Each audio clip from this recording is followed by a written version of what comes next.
All right, what's up, you folks, and welcome back to another exciting episode of Eating Food in the Neighborhood.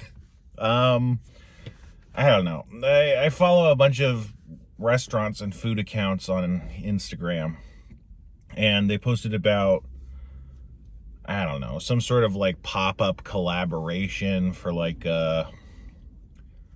Asian style hot chicken, and you know I had to get it. It's Tuktuk Thai X Turntable, and it's called Pecking House right now. But they were about to be done, but apparently they just extended their stay until October 22nd. Yeah. I don't know. I came by the other day and got just the chicken. You can get chicken or a sandwich, and I got the chicken, and the chicken was really good. And I wanted to get the sandwich. I almost did a video, but sometimes I'm like, well, I just want to eat food. So, but now I'm back. Let's open it up.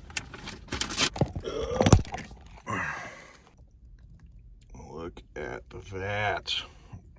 The bread is sogging up already. It looks like, oh, it's so hot. It's burning my hands. You got this milk bread and butter pickles, allegedly, and Kewpie mayo. And I think that's it. So, yeah, you can get it as the sandwich or the chicken. I got this side of ranch. I don't know, man. For most of my life, I have not been a fan of ranch, but now I like it. Especially when it's like a specialty restaurant ranch or something, you know? There's 3 guys in military fatigues that just got out of a Nissan Sentra. Anyway, let's munch.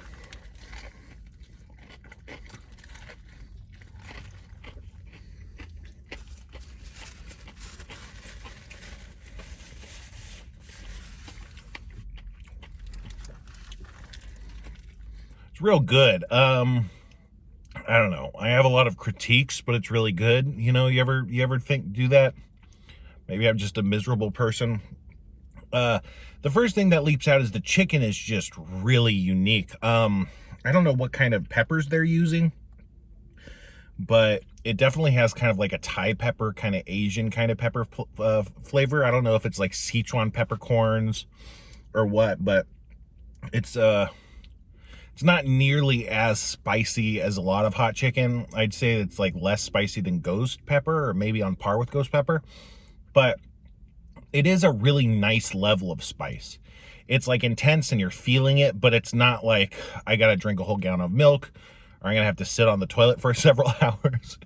You know, it's just really pleasant and fiery. I will say that the chicken itself has a lot of sweetness. Like part of their spice blend, I think, is more sweetness than normal.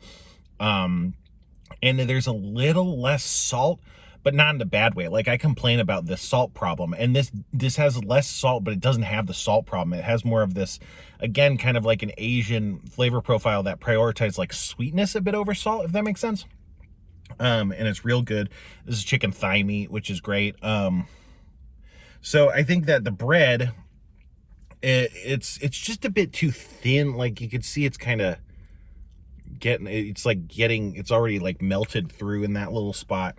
You know, I think you want the bread to be about double thickness to really hold everything together. You know, that's the thing about a bun, is it just kind of sops up more of the chicken.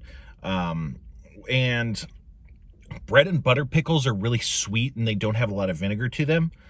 And the Kewpie mayo is also sweet. So in general, it's like, it's not like you wouldn't go like, I'm biting into dessert, but I'd say this has a lot more sweetness than what you typically expect. It does all fit really well together.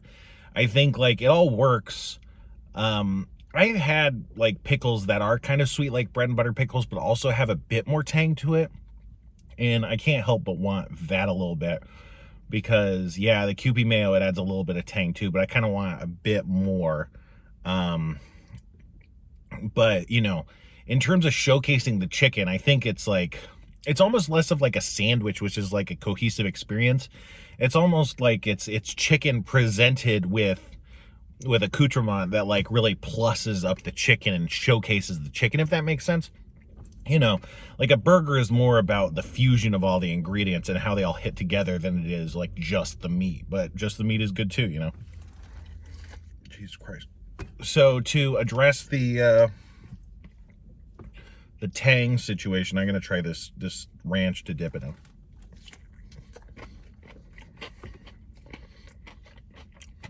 Yeah. I mean, the thing is, like with the bread, you wouldn't want to put too much sauce on it because it soaks it up too much. It like, you know, goos the bread together. But you almost wish it had the ranch and the mayo, because together it's quite the fusion, and it's not super ideal to dip like this, you know. Yeah, normally I dislike when a chicken sandwich has ranch on it instead of mayo, but in this circumstance, I think the ranch on the sandwich is real good. Although maybe if there was no mayonnaise and just the ranch, that might not be ideal.